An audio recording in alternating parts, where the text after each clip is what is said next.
हाल तक sir channel को subscribe नहीं किया सर चैनल को सब्सक्राइब कर दो। मैं इस वक्त मौजूद हूँ दरिया सतलुज के किनारे पे तो बाकी सलाबी रोज़ा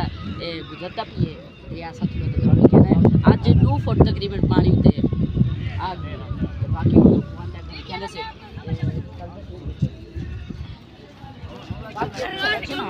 पानी है जितनी वैसे सारा पानी पानी इतने भी खतरा है थोड़े सारा देखो ना ये सलाबी रेला गुजरता भी है तो सामने ये सलाबी रेला गुजरता भी है बहुत ही तेज़ रफ्तार पानी गुजरता भी है आज तक कल का जहार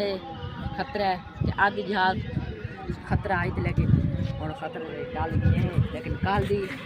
आधी जहार पता लग वैसे कहना है क्या बाकी